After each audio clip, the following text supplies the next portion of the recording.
Tout le monde est prêt? Alors, je vous propose qu'on commence.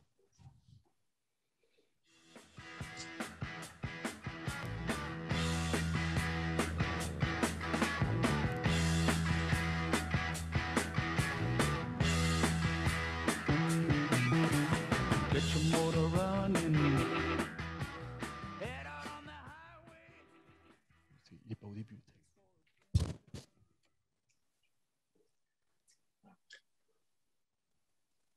Le redémarrage. Pour de nombreux chefs d'entreprise, le confinement a été l'occasion d'un recentrage. Le modèle a parfois été repensé. On s'est posé la question de la raison d'être. La R&D a tourné à plein régime. On a pris le temps d'imaginer de nouveaux produits, de nouvelles solutions, de nouvelles offres.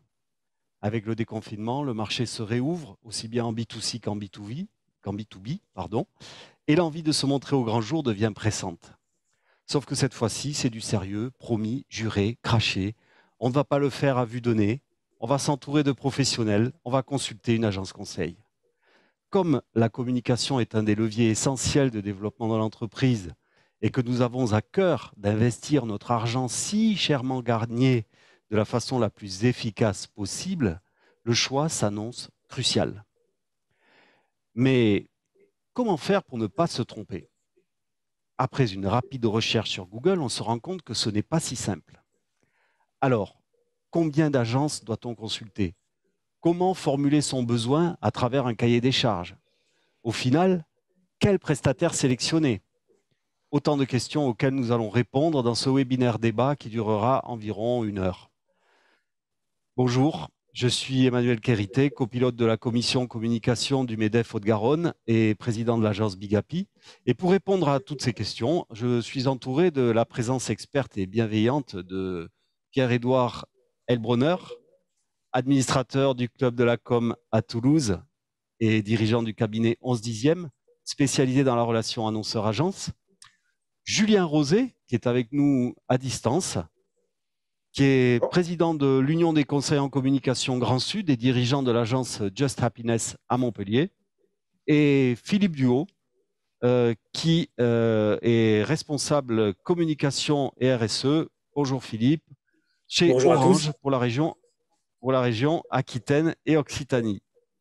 Cette conférence débat est interactive, donc ça veut dire quoi? Ça veut dire que si vous allumez votre caméra, ce que je vous invite à faire, eh bien, je vous vois, nous vous voyons avec Pierre-Édouard face à nous. Vous voyez, par exemple, si vous levez la main, alors allez-y, alors là, je vois personne, là.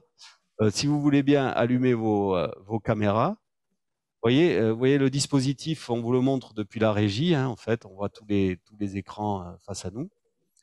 Donc, ça vous permet en fait d'interagir. Voilà, je vois Stéphane qui vient d'allumer sa caméra. Salut Stéphane. Et donc, ça vous permet d'interagir directement, exactement comme si nous étions en public. Et du coup, si jamais il y a un moment dans le débat dans lequel vous voulez prendre la parole, n'hésitez pas à nous faire signe, à vous signaler. Et à ce moment-là, on pourra prévoir un temps d'échange et un temps de questions-réponses. Donc le débat va se dérouler globalement en 3 parties, puisqu'on va aborder tout ce qui est du ressort de comment on dresse une liste d'agences, comment on fait pour les choisir, comment on formule sa demande et à la fin comment on sélectionne les agences. Voilà. Alors pour la première partie, je vais m'adresser à Pierre-Édouard Elbronner. Voilà, merci d'être avec nous. Avec plaisir. Donc voilà, en tant que membre et éminent administrateur du Club de la Com, tu vas certainement avoir des choses très très intéressantes à nous raconter sur la problématique de la sélection des agences. Alors, c'est vrai que c'est un sujet qui est très important pour tous les professionnels et le club rassemblant aussi bien des annonceurs que des agences, on a souvent l'occasion de confronter les expériences et perspectives. Et c'est vrai également que par mon activité, j'ai un petit regard sur le sujet. Quand on parle de sélection d'agences, assez souvent, on se rend compte que avant de définir quelles sont les agences qu'on va mobiliser, parce que c'est assez difficile de dire qui on va mettre dans sa liste, il y a une première question qu'il faut impérativement se poser, c'est de quelle agence j'ai besoin. C'est-à-dire, quel est mon besoin de communication? Pourquoi j'ai besoin de communiquer? Moi, je suis entrepreneur, je suis comme vous. C'est-à-dire que si je décide de communiquer, c'est que j'ai un besoin et que j'estime que la communication va m'aider à satisfaire ce besoin, à régler mon problème, etc. Donc, du coup, c'est quoi le problème que je veux résoudre?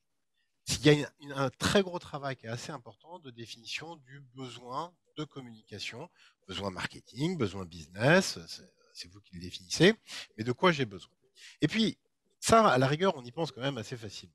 Et souvent, il y a deux sujets auxquels on ne pense pas forcément. C'est de quel type d'accompagnement déjà on va avoir besoin. Une agence, c'est pas simplement quelqu'un qui fait de la com. Toi qui me diras le contraire.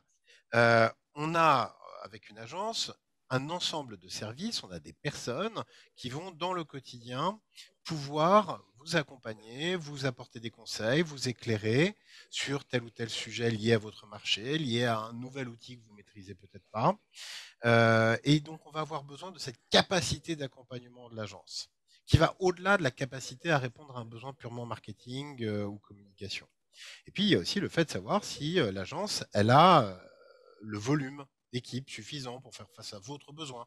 Si vous avez énormément de campagnes à sortir, par exemple, vous avez besoin d'une agence qui a du temps disponible. Si vous avez assez peu d'actions à sortir, juste une là tout de suite maintenant, c'est peut-être un peu moins important cette notion de bande passante. Et enfin, est-ce que l'agence sait faire? Ce que vous avez besoin de faire, est-ce que les agences que vous envisagez sont capables de le faire? En fait, quand on intègre ces différents éléments, on se rend compte que les agences capables de répondre, il n'y en a pas 40 000 non plus. On va se retrouver avec un nombre relativement réduit de 3, 5, peut-être 6 agences qui seraient capables de. Ensuite, au cours du processus de sélection, on va en déterminer 3, peut-être 4 maximum, avec lesquels on va effectivement réfléchir, à qui on va transmettre le brief, le besoin. Alors la question, en fait, parce que moi je me mets à la place du chef d'entreprise qui dit à son responsable communication, bon, ça y est, on va communiquer, vas-y, dresse-moi une liste d'agences, parce que là, on va les consulter. Hein, je le fais comme ça, un petit peu comme ça. Je sais pas, je vais peut-être laisser la parole à Philippe, par exemple, Philippe Duhaut, qui est avec nous, hein, qui est responsable communication, directeur communication chez Orange, Aquitaine et Occitanie. Et pour lui dire un peu, bon ben oui, mais Philippe, comment vous faites pour dresser votre liste d'agences en fait? Alors, bah, écoute, nous effectivement, on est dans un grand groupe, hein, donc on a déjà des agences qui sont référencées. C'est-à-dire pour travailler avec nous, il faut déjà être référencé. Donc il y a tout un travail, on va dire, en amont qui permet d'identifier des agences par domaine d'activité, hein, des web agencies, des agences événementielles, des agences de marketing opérationnel, de social media ou d'e-réputation, enfin toutes ces catégories d'agences spécifiques, et puis évidemment aussi des agences généralistes. Donc on a déjà, on va dire, un pool, un panel d'agences dans lequel on va effectivement, normalement, aller taper, j'allais dire, quand on a un besoin spécifique. Mais on peut aussi faire rentrer des prestataires spécifiques particuliers qui ne sont pas référencés chez nous et qu'on peut tester lors d'une consultation particulière. Alors, c'est vrai que le point, ce que disait tout à l'heure Emmanuel, est important. Ce que tu disais, Emmanuel, c'est que effectivement, il faut pouvoir bien dimensionner son besoin. C'est souvent la difficulté, c'est de se dire aujourd'hui où on est souvent dans des communications qui sont, on va appeler 360, hein, c'est un peu la mode, mais où on essaie d'avoir un concept de communication qui se décline sur l'ensemble, on va dire, du spectre, hein, que ce soit du physique ou du digital. On a tendance à dire, il nous faut une agence qui sache tout faire. Et en fait, c'est là où c'est souvent l'erreur, c'est qu'il faut identifier où est-ce qu'est la valeur ajoutée, où est-ce qu'est la partie importante de ce qu'on attend et le type de prestation, si c'est plutôt effectivement une prestation one-shot ou si au contraire on cherche un partenaire qui va nous accompagner afin de définir précisément ce dont on a besoin. L'erreur, ce serait d'essayer de prendre une agence un petit peu globale pour faire une opération très spécifique et inversement, et de ne pas choisir du coup la bonne agence. Ok, donc si j'ai bien compris, Philippe, il faut se faire référencer chez Orange. Je dis ça Il faut commencer par ça. Chez nous. Mais ce qui est très intéressant, en fait, dans ce que vous nous dites, c'est justement le fait que Et ce qui confirme absolument le propos de Pierre-Édouard, c'est le fait que chaque agence a probablement des spécificités, des dimensions, des métiers, et c'est peut-être la première des choses dont il faut se soucier quand on est dans ce genre de démarche-là. Et si je complète, Ouais, Emmanuel, effectivement, c'est oui, la partie, je pense, un peu compliquée, c'est d'arriver à se poser la question de son besoin, de voir si effectivement on arrive vraiment à le calibrer. Et en dehors d'un volume de production de bande passante dont parlait Pierre-Édouard, je pense qui est plutôt assez facile à déterminer, c'est plus de se poser la question, en tout cas de ne pas partir sur des faux semblants. Des fois, on se dit, j'ai besoin d'une création, j'ai besoin d'un ceci, j'ai besoin d'un cela, et on peut oublier la dimension conseil ou le recadrage que peut faire l'agence pour amener une plus-value, pour tirer un petit peu le projet vers le haut, et pour être vraiment dans cette co-construction, et pas forcément qu'en exécutant. Des fois, on va avoir besoin d'un exécutant, parce qu'on va avoir besoin de produire de façon de qualité, etc. Mais c'est des fois en dehors de... Philippe a raison sur les spécialités. Il y a des agences globales, il y a des agences spécialisées. Il faut se poser les questions de qu'est-ce qu'on a besoin à quel moment. Mais même sur des agences un peu globales, il faut arriver à se poser les bonnes questions, de se dire laquelle a une couleur un peu plus créative, une couleur un peu plus conseil. Et puis, ce sont des petites choses comme ça qui peuvent vous aider à faire grandir le projet et l'idée de départ en fait qui est dans la tête du chef d'entreprise ou du responsable com.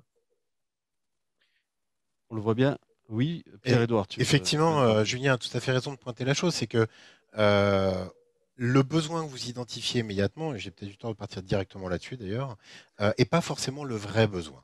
C'est-à-dire que souvent, ce qui va se passer, c'est que vous allez avoir un événement, un salon, vous allez vous dire, il me faut une brochure, il me faut un stand, et vous avez besoin d'y participer. Il vous faut un équipement de communication, et c'est vrai que beaucoup d'agences vont recevoir des demandes d'outils.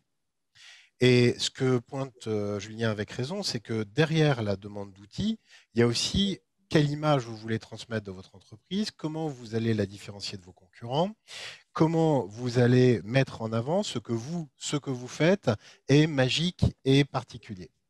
Et ça impose une petite réflexion stratégique. Et c'est vrai que dans la procédure de choix d'agence, intégrer cette capacité de l'agence à vous accompagner peut être quelque chose de très positif pour la pertinence de vos solutions de communication.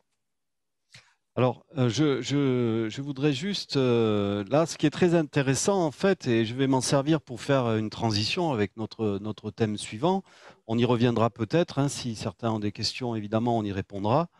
Mais il m'apparaît absolument évident à ce stade-là du projet, puisque tous trois, vous l'avez évoqué, qu'il y a une nécessité qui est absolument fondamentale, c'est la nécessité de formuler correctement son besoin. Et comment est-ce qu'on formule correctement son besoin? Eh ben, ça veut dire passer par une petite session où on va réfléchir, une petite session où on va travailler du côté de l'annonceur et où il va falloir essayer de rédiger un cahier des charges. Voilà. Et donc ça, c'est vraiment un des points centraux de la consultation d'agence. Et je voulais savoir, Julien, si comment vous envisagez-vous du point de vue de l'agence le cahier des charges? En fait, de quoi vous avez besoin en tant qu'agence pour pouvoir commencer à travailler correctement, pour pouvoir réfléchir à la problématique de votre prospect, de votre client. Quels sont les éléments dont vous avez besoin? Alors, je ne sais pas si c'est une déformation professionnelle ou pas liée à l'agence, mais je pense que c'est lié à beaucoup d'agences conseils c'est qu'en fait, on a besoin souvent de voir un peu plus que ce qu'on nous dit. Quand on parlait tout à l'heure de cahier des charges, Emmanuel disait, vous en êtes tout commercialement, est-ce que vous voulez vous différencier de la concurrence, etc. C'est bien qu'on vienne nous dire, voilà, j'ai un projet, j'ai un lancement produit, si je prends un exemple, à telle date, on aimerait faire ça, ça, ça, et dire, ok, très bien, mais par rapport aux concurrents, qu'est-ce qui se passe? Vous en êtes sur le marché, votre but, c'est de gagner des parts de marché, c'est de travailler sur votre image. En fait, on a besoin d'avoir un scope un peu élargi pour être sûr de conseiller le client et de comprendre ce qui n'est pas forcément dit dans une stratégie un peu plus long terme qui n'est pas forcément que du court terme. On peut avoir des briques à court terme et effectivement aller vers du long terme. Donc, je pense qu'en dehors de ça, on n'a pas besoin quand je dis d'avoir du contexte, oui, mais de forcément 80 pages de cahier des charges, non. Mais plutôt au contraire d'arriver à être précis.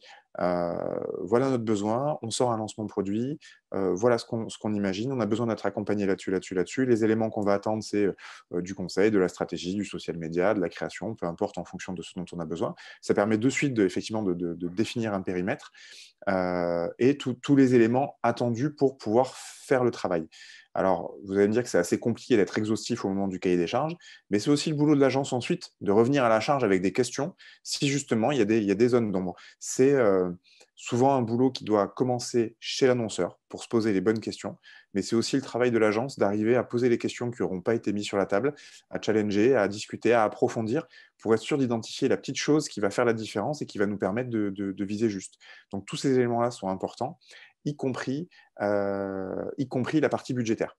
La partie budgétaire est cruciale parce qu'effectivement, on a eu besoin de savoir de quels moyens on va disposer, pas forcément l'agence, mais sur du print, du média, de l'affichage, peu importe, de l'ADS, pour travailler le besoin du client. Juste, j'ai une question pour Philippe. Qui construit le brief en fait en interne chez l'annonceur?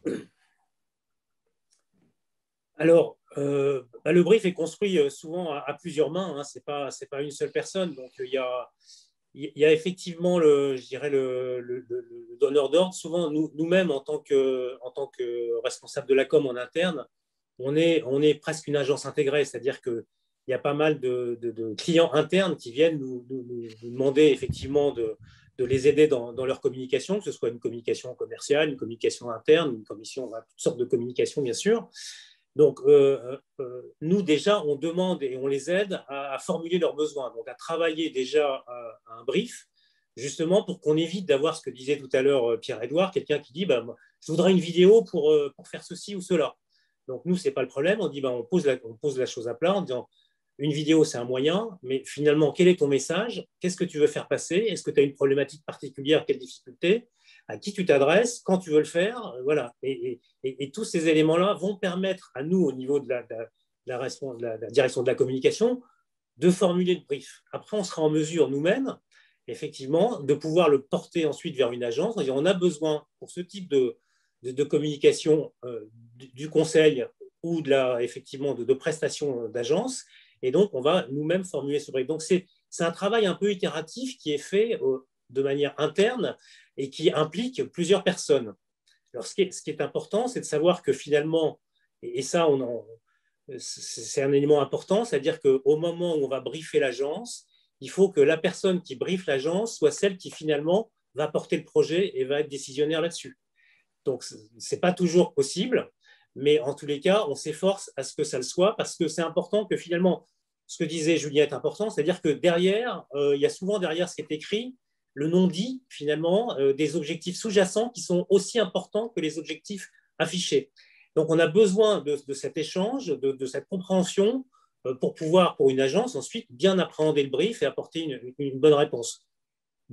Et Merci Philippe, parce que ça, c'est vraiment très, très important, là, ce que vous venez de souligner, c'est-à-dire la nécessité que le décideur final, fasse partie des gens qui constituent le brief, parce que sinon, il se retrouve en position de décision à la fin, sans savoir pratiquement de quoi on parle, ou en ayant une vague idée de ce dont on parle, en ayant une vague idée des objectifs de communication. Et donc, ça devient un petit peu un jugement à la j'aime pas, j'aime beaucoup la couleur de cette affiche, etc. etc. Et donc, oui, merci beaucoup. Alors, il y a un élément qui a été souligné par, je ne sais plus si c'est par Pierre-Édouard, ou si c'est par Julien, c'est la question du budget. Parce que moi, ça m'est arrivé plein de fois en tant qu'agence d'arriver et quand je dise, bon, ok, vous voulez telle opération de lancement de produits, de marque, etc. Et donc, à ce moment-là, je dis, oui, mais quel est votre budget? Et puis là, ah mais non, ça, on ne peut pas vous le donner. Alors là, c'est très compliqué. Imaginez 2 minutes que vous allez chez un vendeur de voitures et vous lui dites, ben, je voudrais une voiture.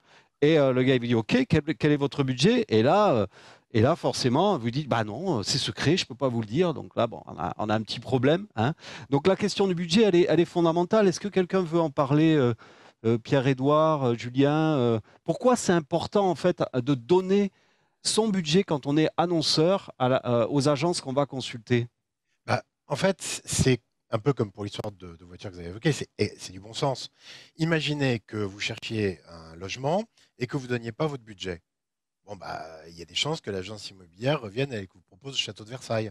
Et vous allez adorer. La Galerie des Glaces, elle est magnifique. Maintenant, vous n'avez pas les moyens.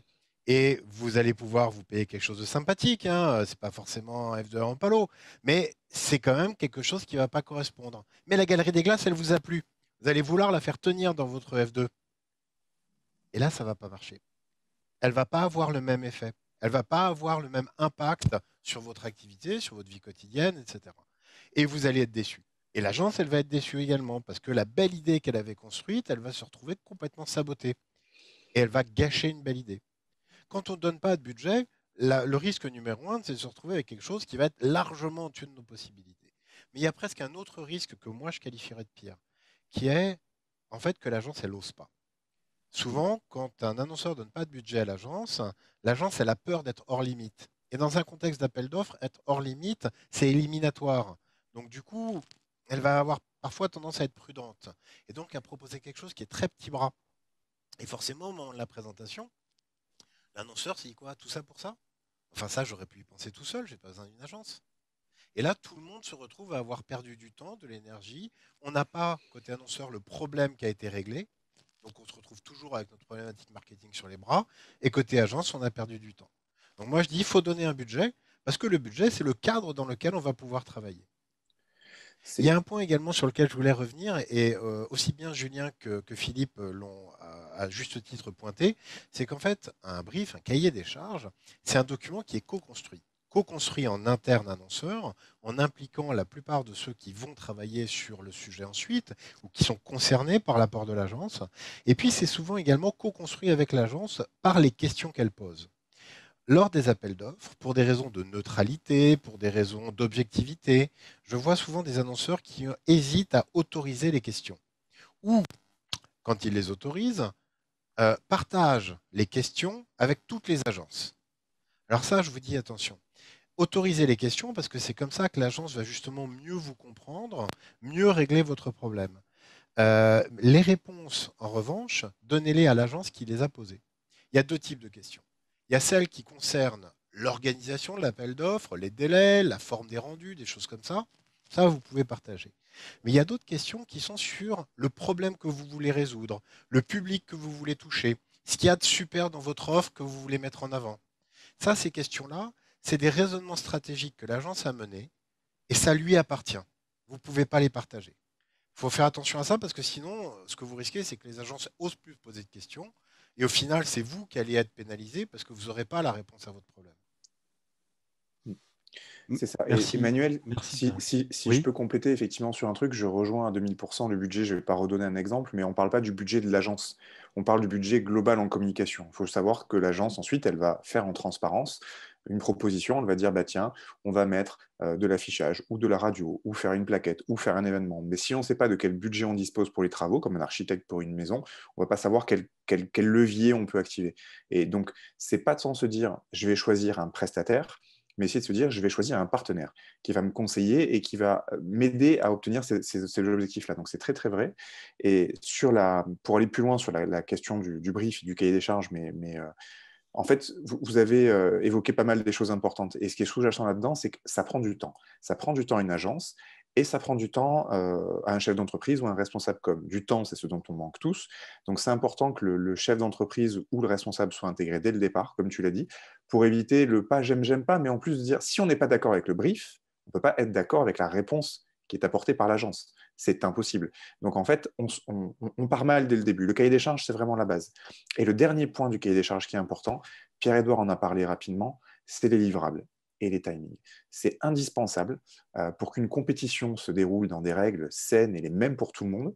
Il faut que les timings et les livrables soient identiques. Il ne faut pas demander à quelqu'un de travailler sur un sujet, à l'autre de faire ça, puis si ça serait bien, vous pouvez me livrer un ça, parce qu'en fait, on va choisir celui qui nous a donné le plus et pas forcément celui qui nous a donné le mieux, le plus pertinent. Donc c'est important de pouvoir juger sur un pied d'égalité, sinon pour vous, après, c'est hyper compliqué de se projeter. Ah oui, non, mais de toute façon, on a tous vécu le cas de figure où une agence arrive avec des maquettes, l'autre ne propose pas de maquette, un va arriver avec un devis simplement, un autre va arriver avec une reco complète. Ça, c'est ça. malheureusement, quand c'est mal défini au départ, voilà. Et alors, il y a un sujet aussi dont on aurait aimé parler ce matin. même si, attendez, avant d'aborder ce sujet-là, j'aurais juste voulu parler de la question des délais de réponse. Hein, c'est-à-dire que je vais peut-être m'adresser à Philippe et lui dire, d'après vous, quel est le délai idéal de réponse qu'on doit donner quand on consulte une agence parce que on voit de tout, hein. On voit des gens qui attendent une proposition dans les 3 jours, des gens qui donnent 3 semaines, des gens qui donnent 3 mois. Est-ce qu'il y a, ou enfin 3 mois, j'ai jamais vu, mais bon, mettons 1 mois. Euh, Est-ce qu'il y a parmi vous, est-ce que Philippe, vous avez une idée du délai moyen de réponse qu'on peut donner à une agence ou alors de la façon dont on pourrait le calculer?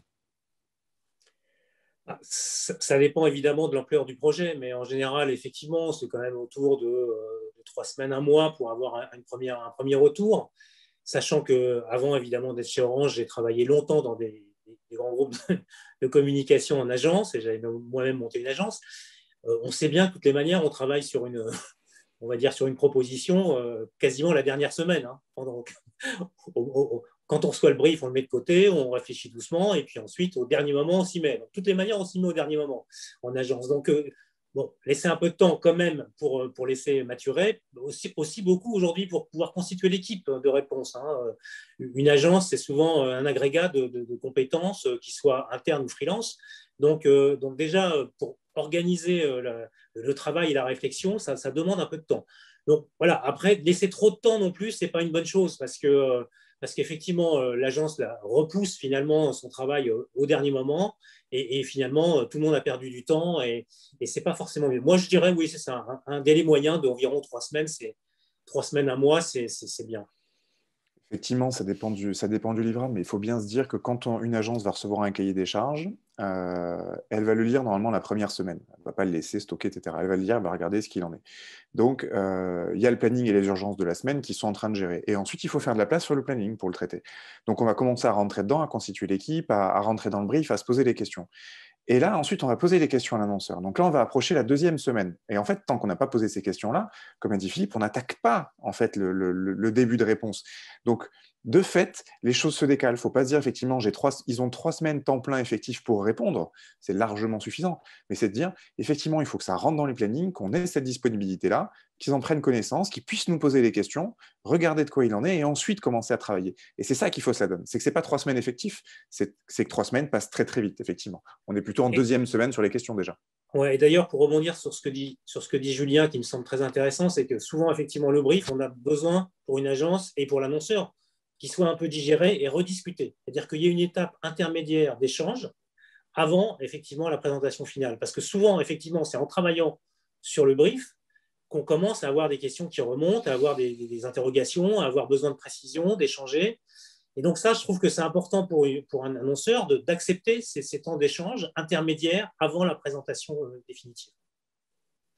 Oui, la communication, c'est quand même un sujet particulier parce que dans mon expérience personnelle, j'ai remarqué que en fait, on est la plupart du temps, on doit être absolument en phase avec les objectifs profonds de l'entreprise, puisqu'on exprime en fait finalement quelque part tout ou partie de la stratégie de l'entreprise.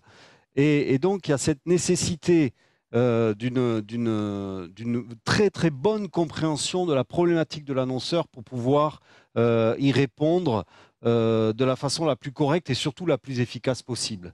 Je pense que l'époque où le geste créatif génial qui emportait l'adhésion des foules, elle est malheureusement assez révolue. Aujourd'hui, c'est devenu une matière complexe, la communication. Les dirigeants ont des exigences et des attendus qui sont extrêmement forts. Et donc, cette étape du cahier des charges, pour moi, elle doit être le reflet de l'intérêt stratégique finalement de la communication pour le développement et la croissance de l'entreprise. Si on considère à un moment donné que c'est important parce que c'est un sujet qui est réellement stratégique, alors on doit y consacrer du temps, y consacrer de l'attention, s'assurer que l'agence nous a bien compris, qu'on s'est bien compris entre nous, et c'est à ce prix-là qu'on va pouvoir faire du bon travail ensemble. Moi, ça me paraît assez essentiel. Je voudrais rajouter et compléter, en fait, c'est pas faux, hein, évidemment, ce qui a été dit sur le temps et notamment la nécessité de l'intégrer dans un planning. En revanche, moi, je pense que les agences, je me permets de le dire, je suis désolé, Julien, notamment, je préférerais que vous ayez plus de temps. En fait, je pense que les agences ont besoin plutôt d'un mois et demi que de 3 à 4 semaines pour le premier tour. Je m'explique. Parce que, alors, évidemment, s'il s'agit juste de décliner quelque chose qui a déjà été fait et de faire une nouvelle version de la énième affiche que vous faites chaque année, il n'y a peut-être pas besoin. Mais on se met depuis tout à l'heure dans l'idée qu'il y a quand même un enjeu stratégique, qu'il s'agit de rebondir face à la sortie de crise, qu'il y a besoin de comprendre des nouvelles aspirations instituts de consommateurs, etc. Et il est possible que l'agence ait besoin de prendre connaissance avec un marché, avec un mode de consommation. Et ça prend du temps. Alors ensuite, pour éviter le côté on s'y met un peu au dernier moment, moi ce que je propose, c'est déjà d'annoncer à l'avance les différentes étapes du planning. De dire, je vous briefe telle date, à telle date, vous me posez les questions. Je reste disponible pour répondre à d'autres questions complémentaires, bien sûr, mais de commencer déjà par rythmer les choses en disant, vous avez le brief telle date, 3-4 jours plus tard, on fait la séance de questions. Ça va imposer une certaine mise les mains dans le cambouis assez rapide, surtout si c'est transmis en amont pour que l'agence ait le temps de l'intégrer dans son planning. Et ensuite, il ne faut pas oublier que les appels d'offres, ils viennent en plus de la charge de travail des agences. C'était un peu impliqué par ce que disait Julien, mais une agence, elle a déjà des clients la plupart du temps. Et pendant sa journée, elle sert ses clients. L'appel d'offres, il est souvent fait en dehors des heures de service client, en plus. Et si vous voulez avoir une agence qui prend le temps de réfléchir à votre marque, à votre marché, à vos consommateurs, à vos concurrents, et de le faire d'une manière qui n'a pas déjà été faite, donc avec une valeur ajoutée innovante, bah c'est pas mal de lui laisser du temps en plus de son travail quotidien. Surtout qu'ensuite va peut-être, et ça va dépendre donc des livrables, ce qu'on disait tout à l'heure, des livrables que vous demandez, des rendus. Si vous demandez des maquettes, si vous demandez des créations abouties, bah à ce moment-là, il va falloir le temps de les faire, de les trouver et de les faire, de les matérialiser pour vous donner une idée du projet.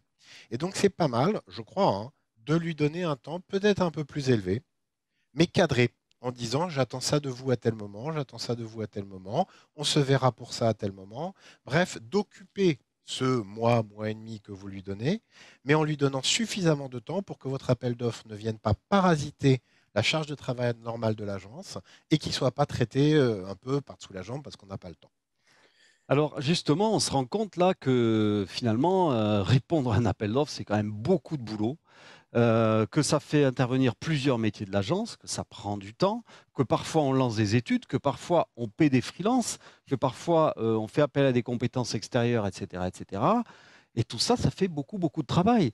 Et je sais que Julien, vous, avec l'UCC, vous avez un combat que vous menez sans relâche, qui est celui de l'indemnisation des agences dans le cadre des appels d'offres. Alors, ça pourrait en faire bondir certains. On dit, mais comment mais qu'est-ce que ça veut dire? Alors, je propose, avant d'aborder ce débat-là, qu'on regarde ensemble un petit film que vous nous avez montré la dernière fois et que j'ai trouvé assez rigolo. Je ne sais pas si on va le regarder jusqu'au bout, mais ça va donner à nos invités et à nos participants, ça va leur donner une petite idée de ce qui va suivre. Donc, je demande à... Hi. I have your request for proposal. Request for proposal. What the hell is this? So here's the RFP. I'm going through this strategic process, right, where I'm going to pick my personal trainer. You give me the designs on spec, and then we'll see how I like the finished product, and maybe I'll pay for the build. Doesn't that sound good? Sounds completely ass backwards. I don't have $1.75 in my budget right now just to try one coffee willy-nilly to see if I like it or not. That's why I would like a spec one. No. You guys can make me a spec breakfast, right? And then if I enjoy it, I'll make you guys my ROR, my restaurant of record. Hey, buddy. Yeah, and then I come back Don't pull my leg. Come on, get out of my place. Come on. I'm busy. So you don't do spec frames? Not at all, no. Okay, and then how do you get clients? Customers trust me and they like the quality of work I do. I definitely want you as a client, but I'm going to start providing my services day one, so you've got to start paying day one. That's just how businesses work. What if you were just my client like right now and you were paying for your coffee? How am I going to know if I like the coffee? if I don't get to You try just it gotta first. trust. Be like everybody else do, you know what I mean? First you pay, then you eat. If I do like the frames, then I will buy more frames off you for a year, but that will come with a fee reduction. And then maybe the next year after that, another fee reduction of another 20% off. But I will be giving you business. No, I'm an architect, I'm a professional, and I get paid for my time. I will own all the rights to all the different training methods we've gone through. I'm going to teach you how to do stuff, Right. and then you own my intellectual property. Exactly. Absolutely not ever would I do that. Wow. Who would ever agree to that? Okay, so I'm noticing that our chemistry is not really jiving right now. Yeah, I'm gonna guess no. You work for the government, don't you? What's the matter with you, man? I have other restaurants that will do it for free, Go, and I want go for it. Get out of here. Come on. Go for it. Why you come here? Move your ass out from here. Come on. Do you do what you do for free? no. So why do you want me to? Ok. Ouais, voilà.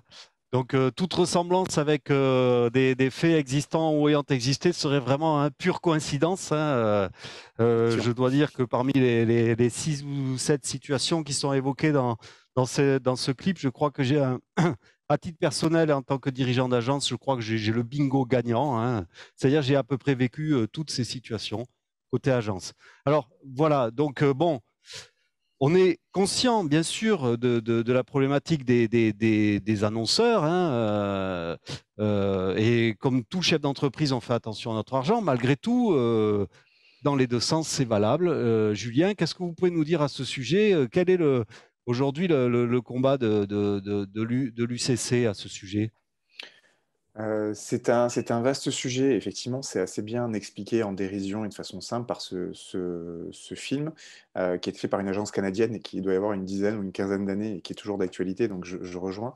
En fait, ce qu'on a dit depuis le départ, c'est que s'investir pour un appel d'offres, une compétition, c'est énormément de travail.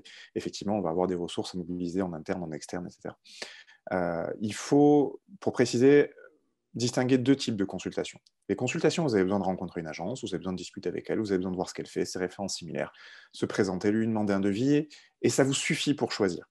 Dans ces cas-là, il n'est pas question d'indemnisation. Ce n'est pas nécessaire. On se présente, on se dit bonjour. Par contre, le deuxième type de consultation, celui dont on parlait tout à l'heure, avec des charges, avec des livrables, avec des temps et un investissement qui sont importants, là, effectivement, l'agence va engager du travail réellement pour répondre à votre consultation. Le dicton qui dit que tout travail mérite salaire, en fait, on ne sait pas pourquoi, mais il n'est pas vrai, souvent, de temps en temps, dans la communication. Alors que dans d'autres professions, effectivement, ça ne me viendrait pas à l'idée, on l'a vu là, vous pouvez voir avec un expert comptable, un avocat, peu importe, ça ne viendrait pas à l'idée. Cette indemnisation, elle est absolument indispensable. D'une part, pour motiver l'agence, faire en sorte que vous ayez une réponse réellement investie et pas la réponse la plus rapide qu'on ait à construire parce qu'on veut limiter les coûts que va engendrer la consultation. Pour une agence, ça va dépendre de la taille de l'agence et du sujet, mais on est entre 5 et 10 000 euros de temps investi pour répondre à une consultation. Donc, c'est vraiment colossal pour arriver à faire une réponse bonne, forte, et avec ce temps d'investigation, de questions, et pour arriver à faire quelque chose de sur mesure. Donc, c'est un coût énorme. Si vous êtes une entreprise et que vous dites « je vais shortlister un nombre d'agences et je vais les indemniser », c'est à la fois une reconnaissance importante pour l'agence, un gain de motivation largement supplémentaire, vous l'imaginez bien, et du coup, vous allez avoir de meilleures réponses. Le but n'est pas d'avoir le plus de réponses possible, mais d'avoir les meilleures réponses possibles. Et donc, c'est stratégique pour vous de le faire. Pour ça, effectivement, c'est prévoir dans le budget en se disant que si j'ai, je ne sais pas, 50 000 euros, 20 000 euros de budget communication, et que je vais demander un livrable à l'agence pour évaluer son travail et m'aider dans le processus de décision, je vais l'indemniser. Et c'est nécessaire. Et pour vous donner des exemples, anecdotes, hier soir, je devais être à Nice pour une remise de prix, d'où le décor chambre d'hôtel et la connexion que j'ai l'impression parfois un peu douteuse, désolé. Et en fait, il y a un annonceur que j'ai accompagné sur une consultation qui voulait interroger des agences et il disait « je sais qu'on doit indemniser, comment on fait ?» parce que dans le public, les règles ont changé et ils sont tenus de le faire. Donc, c'est bien que ça montre l'exemple pour ensuite le faire dans le privé. Et du coup, c'était la première fois, ils étaient vachement embêtés. Donc, effectivement, on shortlist parce qu'on ne peut pas indemniser tout le monde là. Donc, on indemnise que ceux qui ne sont pas retenus venu et qui ont travaillé sur ces livrables. Et en fait, hier soir, elle était à la cérémonie, je ne la connaissais pas, j'avais eu que par mail et par téléphone.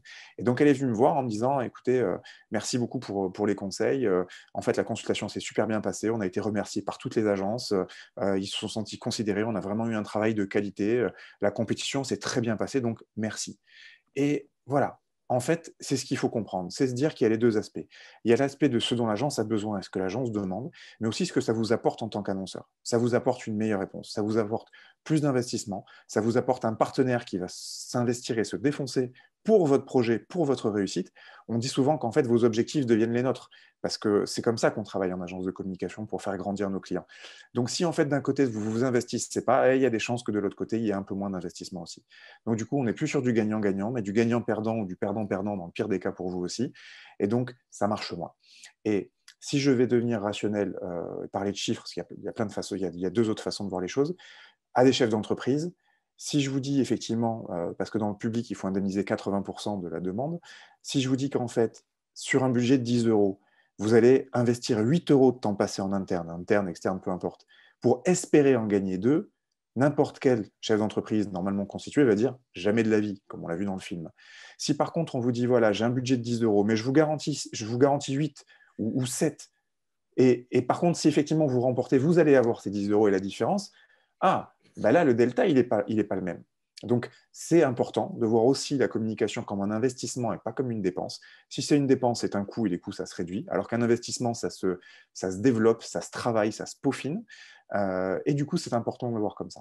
Et dernier point, parce que je ne voudrais pas faire quelque chose de trop long, c'est qu'on entend souvent parler maintenant de RSE. On nous sollicite beaucoup dessus, et Philippe sera mieux parler que moi pour en parler, je pense. La RSE, les entreprises ont envie d'être plus vertueuses, ont envie d'être plus responsables. Mais ça va aussi dans son choix de prestataire et dans les relations qu'on instaure avec les prestataires. Être responsable, c'est aussi permettre à une entreprise entre guillemets, de limiter la casse sur une compétition, et sans qu'elle ait une perte sèche, de se mettre en difficulté, surtout après une crise, mais de pouvoir continuer à s'investir, à innover, à chercher, à faire de la pige pour apporter de meilleures réponses, si ce n'est pas à vous, mais à quelqu'un d'autre. Donc, pour tous ces éléments-là, c'est absolument indispensable de prévoir une indemnisation quand il y a un effort vraiment important, demander de livrables, que ce soit en stratégie ou en création, sur une compétition. Voilà. Justement, là, je me tourne vers Philippe Duhaut. Vous, est-ce que chez Orange, ce sont des pratiques qui sont en vigueur, l'indemnisation des agences? Vous y réfléchissez ou ce n'est pas à l'ordre du jour? Ça se passe comment? Alors justement, oui, pour les raisons qu'évoquait Julien, bien sûr que dans le cadre de la responsabilité sociétale d'entreprise, le respect des droits, le respect de chacun, l'équité, il est nécessaire de faire évoluer ces pratiques. Alors aujourd'hui, on n'indemnise pas chez Orange les agences lors des appels d'offres, mais c'est effectivement un sujet qui est sur la table, qui est en réflexion, et je pense que ça va prochainement évoluer, j'allais dire enfin, mais ce sera une bonne chose. Mais je pense que ce que dit Julien est important tout au long de la chaîne, c'est-à-dire qu'une agence, voilà, un annonceur doit travailler dans le respect du travail d'une agence et des agences, du début à la fin, c'est-à-dire effectivement du début de la consultation jusqu'évidemment au partenariat qu'elle mène avec l'agence. Ça commence par, on en parlait tout à l'heure au début, mais du nombre d'agences qu'on sélectionne. C'est-à-dire que c'est facile de sélectionner 15 agences ou 10 agences ou 7 agences, mais il y a un travail à faire d'abord à l'annonceur pour sélectionner dans l'appel d'offres, en tous les cas, 2-3 agences maximum qui lui semblent les plus pertinentes, chacune avec leur spécificité et la valeur ajoutée qu'elles peuvent apporter, pour justement qu'on ne fasse pas travailler trop d'agences pour rien, et ça s'est vu souvent, et ça s'est vu moi quand j'étais en agence, je l'ai subi maintes fois. Donc voilà, je pense que le respect, il est tout au long de la chaîne, et donc cette partie indemnisation est un des éléments effectivement de respect vis-à-vis des partenaires, des prestataires et des agences qu'on consulte, et effectivement dont on attend le meilleur et non pas forcément le plus. Voilà, donc c'est ça qui est important, et je pense que les choses sont en train d'évoluer. Et j'ai bon espoir que le combat de Julien aboutisse. Merci. Alors, avant de passer à la partie suivante, je vais juste afficher à l'écran le slide suivant. Ça, c'est pour tous ceux qui vont nous regarder en replay et qui ont envie d'organiser une consultation. C'est c'est vite fait les principales rubriques d'un cahier des charges, les principales questions qu'on doit se poser. Donc, ce qu'on doit donner comme information, les informations générales sur l'entreprise, son histoire, secteur d'activité, tous ses chiffres clés, etc. Sa communication antérieure. Ensuite, on présente l'objet de la demande, on formule surtout des objectifs, marketing, communication, commerciaux. Forcément, on parle des publics visés, des cibles. Et c'est là où on va donner son budget, ses contraintes. Voilà.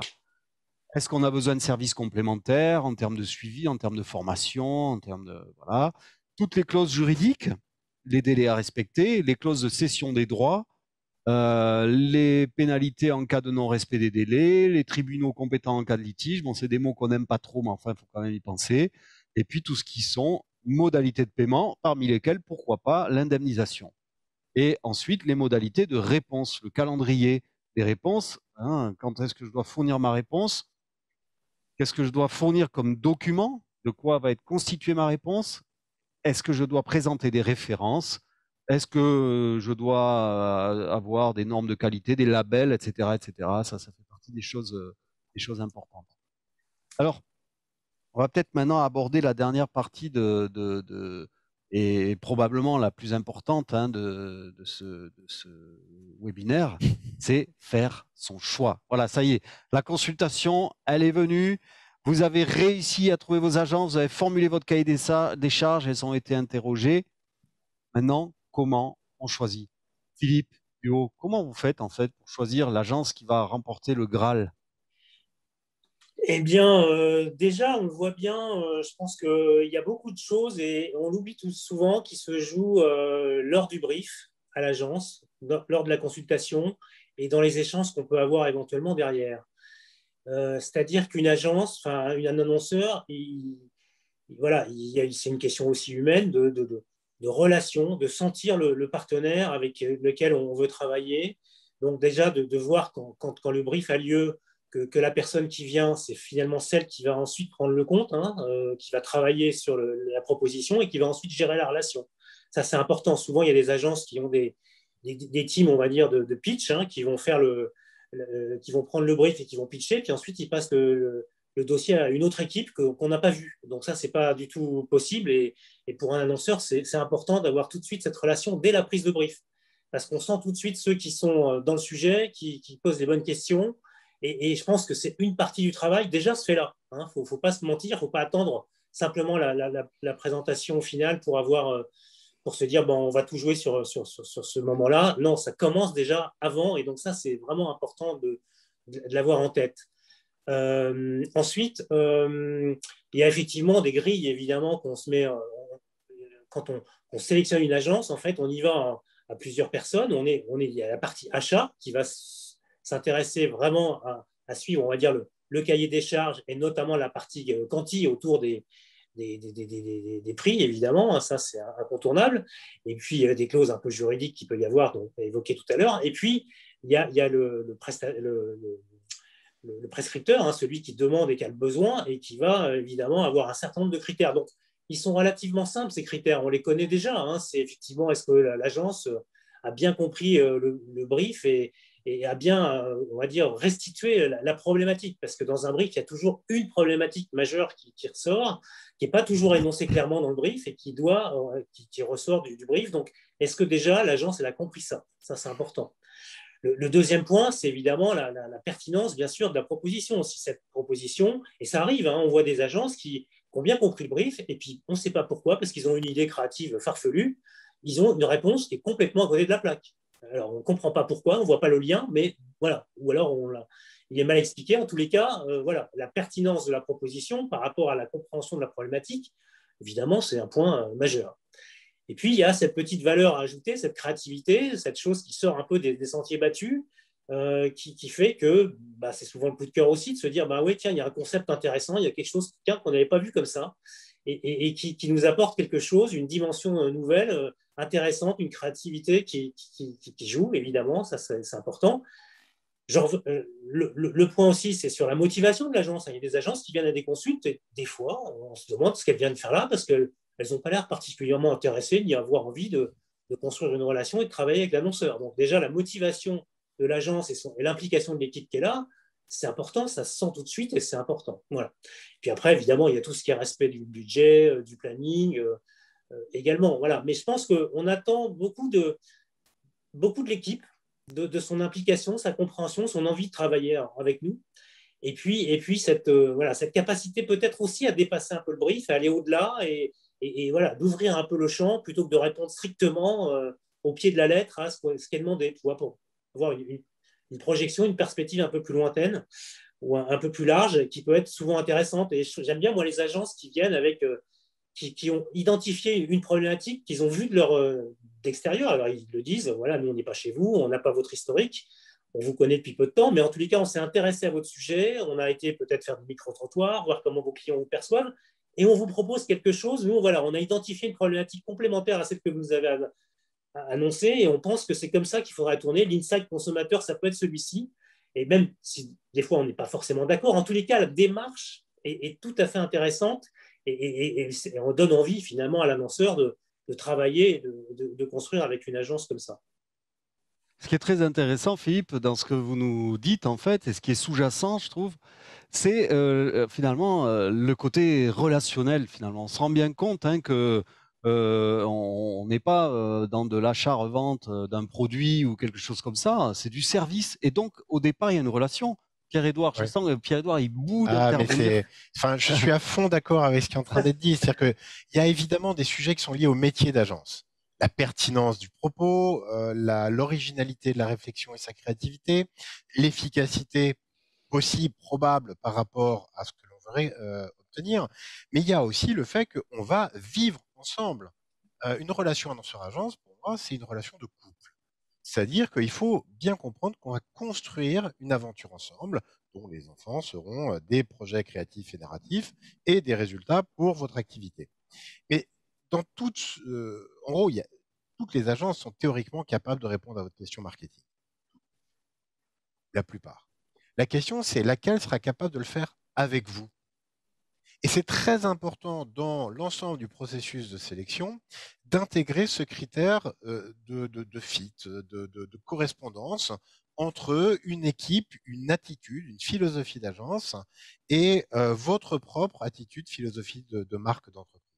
Ça se fait dès le début. Au moment où on fait cette longue liste, où on présélectionne les agences qui pourraient travailler avec nous, on va les sélectionner.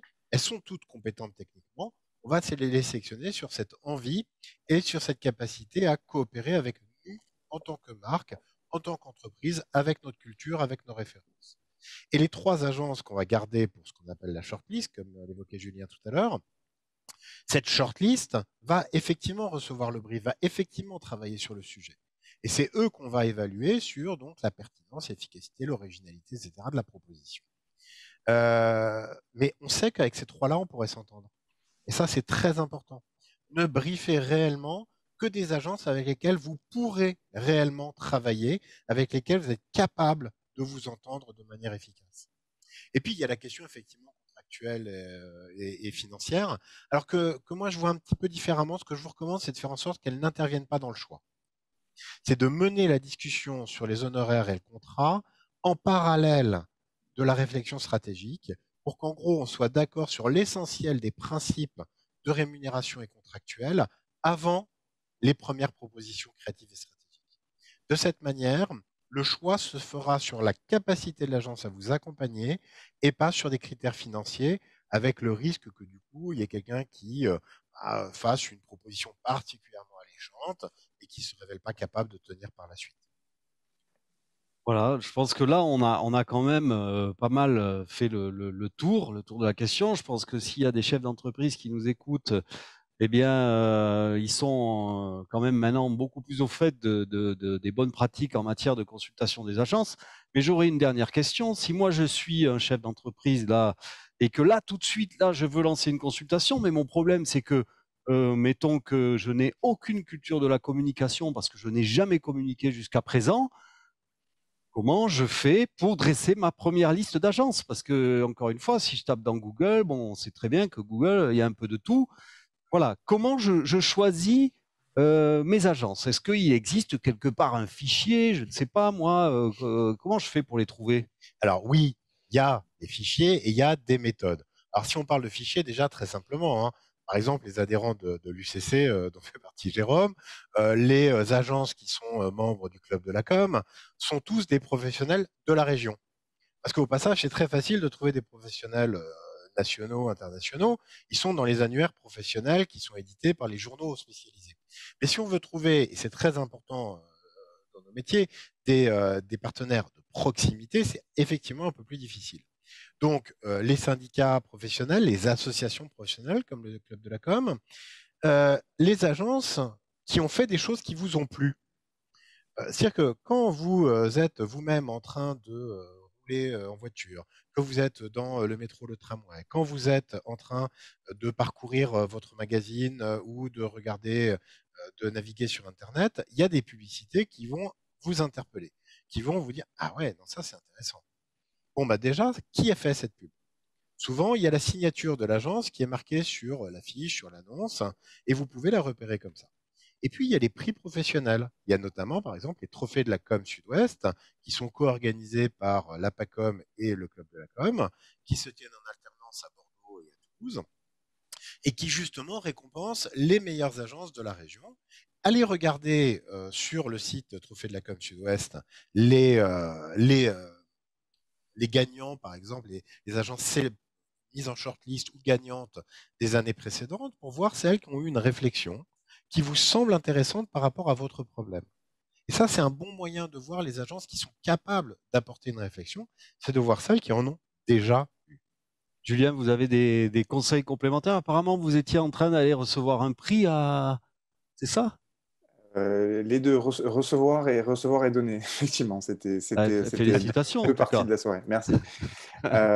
Ouais, je suis assez d'accord avec Pierre-Edouard. Effectivement, sur l'UCC, on a un annuaire d'agences qui permet de les sélectionner par département, région élargie, et aussi en fonction des spécificités. S'il y en a une qui fait que du social media, vous avez tout un tas de filtres qui vous permettent de les afficher.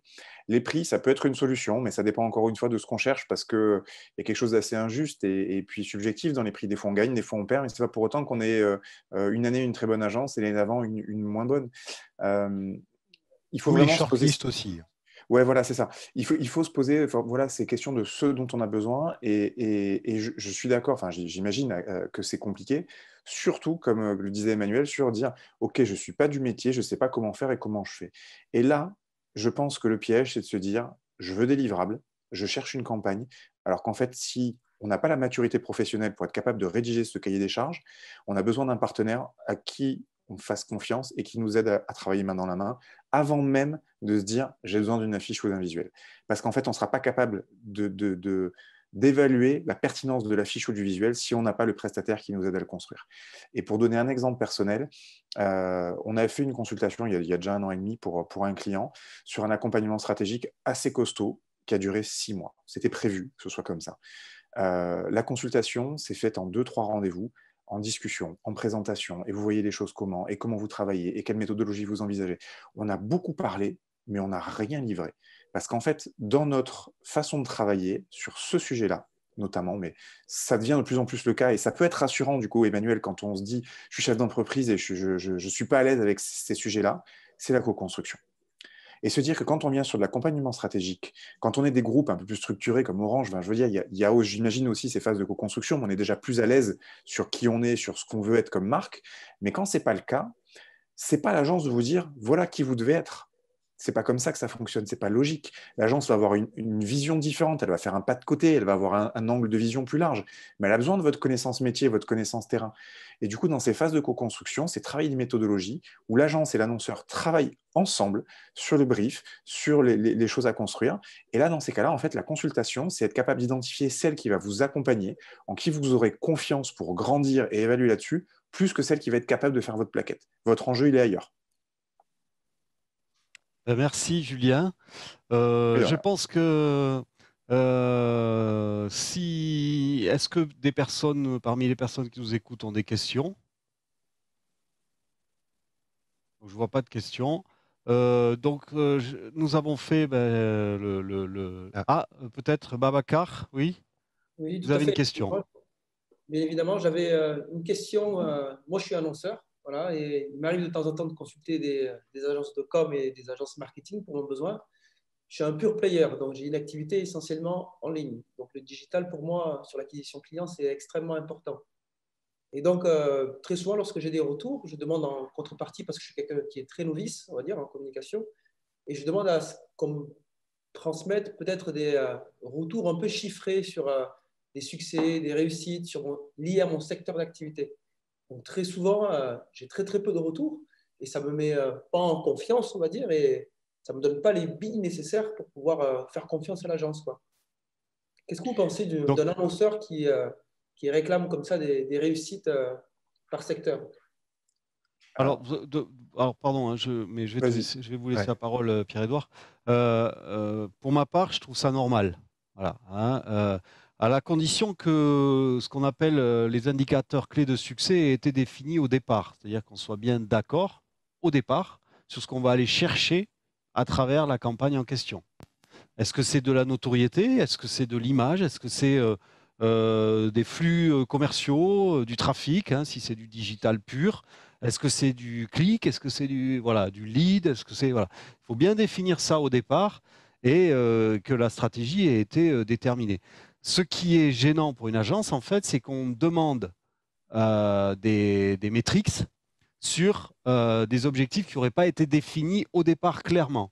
Pourquoi? Parce que tout simplement, pour pouvoir fournir ces métriques, il faut parfois pouvoir mettre en place les éléments techniques qui vont permettre de les mesurer tout au long de la campagne et à la fin de la campagne pour en calculer le résultat. Alors, effectivement, je dirais qu'il y a deux choses que vous pouvez faire. Une première chose, c'est de dire, me montrer, en tant qu'annonceur, j'ai besoin de savoir des exemples où vous avez pu améliorer le trafic site de telle manière, le lead qualifié de telle manière, quels ont été les niveaux de performance que vous avez pu délivrer dans le passé. Que vous demandiez ça me semble pas délirant, très honnêtement, hein. Ensuite, le problème, c'est la confidentialité. Et peut-être que vos agences partenaires consultés n'ont pas forcément l'autorisation de communiquer là-dessus. Ce que vous pouvez faire dans ce cas, c'est demander des références, des annonceurs avec lesquels les agences que vous consultez travaillent, que vous pouvez contacter pour discuter de comment ça s'est passé avec eux, de la performance qu'il y a eu, etc. Mais que donc l'agence, du coup, ne trahisse pas de secret. C'est peut-être aussi un moyen que vous pouvez mettre en œuvre. D'accord, merci. Et effectivement, pour compléter, c'est normal de demander des KPI, notamment sur le digital, quand on a de l'ADS, peu importe quelle que soit la forme. C'est-à-dire quand on fait de l'achat d'espace, en fait, il faut bien séparer les deux. C'est-à-dire quand on fait de l'image, à part si on fait des baromètres, des études, on n'a pas des gains à court terme et c'est difficile à mesurer. Si par contre on fait du commercial ou de l'ADS pour, comme disait Emmanuel, générer de l'impression, du trafic, de la notoriété, de la conversion, peu importe, là c'est important, voire indispensable, que l'agence, après coup, puisse faire. Alors effectivement, en phase de consultation, c'est plus compliqué, il y a de la confidentialité, mais non, logiquement, les agences qui ont l'habitude ont des case studies, sont capables de montrer des choses, de taire les parties confidentielles ou d'adresser vers les personnes. Par contre, une fois que vous avez démarré la relation avec l'agence, effectivement, c'est normal. Mais il ne faut pas hésiter à le demander. Enfin, au contraire, il faut le dire au départ. Comme disait Emmanuel, il faut préparer justement ces KPI, ces metrics, et dire à la fin de la campagne, moi je vous demanderai un bilan à temps, à temps, à temps, à temps. Des fois, vous allez même avoir des agences qui vont le proposer. Enfin, je sais que ça fait partie un peu de l'habituel des livrables, en fait, hein. On fait une OP et on la mesure. Par contre, il faut se dire aussi que sur le digital, on a cette possibilité de faire des petits coups one-shot, de tester. Et en fait, ce n'est pas quand on teste sur des formats courts que forcément on arrive à avoir la pleine efficacité de cette mesure. Et ce n'est pas forcément que l'agence ne va pas, mais qu'il y aura besoin de faire des ajustements. Il faut se donner le droit à l'erreur et au rétablissement sur ces choses-là. Et les budgets, ça se pilote au fur et à mesure. Et donc, effectivement, c'est faire des points réguliers pour se dire, là, on a été moins bon, on a testé un autre truc, on a amélioré les performances. Pour ça, il faut des retours. C'est à l'agence de le faire. Vous pouvez les demander, c'est juste complètement normal, pour se dire, tiens, ben voilà, on fait. Mais pas je prends, je change, je prends, je change, mais plutôt essayer de construire voilà, sur la durée, mais avec cet indicateur qui est effectivement un des grands atouts du digital, c'est qu'on peut avoir des indicateurs fiables, donc il faut s'en servir.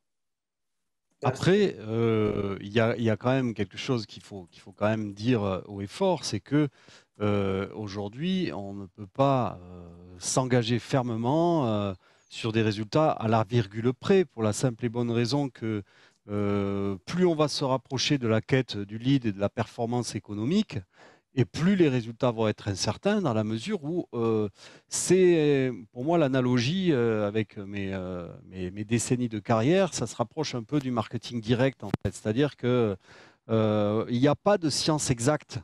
Il n'y a pas de... À un moment donné, le public ne va pas réagir à Lyon comme il va réagir à Toulouse, comme il va réagir à Montauban sur une problématique donnée avec un dispositif de communication donné. Donc, celui qui arrive et qui vous dit moi, je vous garantis tant de contacts, mettons, si tant est que ça ait du sens. Parce qu'en réalité, ce qui est intéressant dans le contact, c'est qu'il soit utile. Déverser des masses de contacts, ça sert, mais derrière, il faut les traiter. Est-ce qu'ils sont utiles, etc., etc. Donc, c'est vraiment... Tout ça, c'est un dialogue à avoir, en fait. Hein. Plus on est précis et plus vous êtes précis, vous, dans votre demande et dans votre connaissance de votre métier, et plus l'agence va pouvoir vous accompagner avec efficacité. Par contre, ce qui est sûr, pardon, hein, Pierre-Édouard, c'est que dans la durée, sur un secteur d'activité donné, dans une zone géographique donnée, il y a un gain d'expérience qui se fait et il y a une croissance de l'efficacité du marketing digital. Ça, c'est une réalité. Alors, je voudrais juste rajouter en fait que ce que vous pouvez avoir intérêt à déterminer, c'est à quel point l'expérience des agences consultées est portable, c'est-à-dire qu'elle va pouvoir être répliquée pour vous. Le fait qu'on ait eu une performance à un moment donné de, disons, plus 20% de leads qualifiés sur le site n'est pas une garantie qu'on pourra l'avoir à chaque fois. C'est très important. En revanche, ce qui est intéressant, c'est d'avoir une idée de la manière dont l'agence a travaillé pour construire cette performance. Et ce qui va, je crois, vous intéresser beaucoup, c'est la méthode de l'agence. Comment elle a réfléchi pour identifier les leviers d'acquisition, comment elle a réfléchi pour identifier la manière de suivre, de retargeter, etc., les individus, et comment elle a travaillé pour éviter les duplications. Enfin bon, bref, comment elle a construit son approche pour obtenir la performance qu'elle vous annonce. Voilà, et je pense que maintenant, on a fait le tour. Ça vous va? Bon, ok. On a fait le tour de la question. On pourrait en parler des heures, vous avez bien compris, parce que là, des jours. Mes trois invités ont beaucoup de choses à raconter sur la question. Mais le chronomètre tourne et on a tous nos journées de travail à démarrer. Donc, merci beaucoup d'avoir assisté à cette première web conférence interactive proposée par All In Studio de InSitu, par le MEDEF 31 et sa commission communication. Je remercie chaleureusement mes invités qui se sont déplacés, mobilisés, qui à Bordeaux, qui à Montpellier, Nîmes, où sais-je, dans ces régions merveilleuses de notre grand sud-ouest. Et bien sûr, Pierre-Édouard qui est venu en voisin et ami avec le Club de la Com. Voilà. Merci beaucoup. Bonne journée. Au revoir. Merci à bientôt. Merci Manuel. Merci, au revoir. Bonne journée à tous. Au revoir.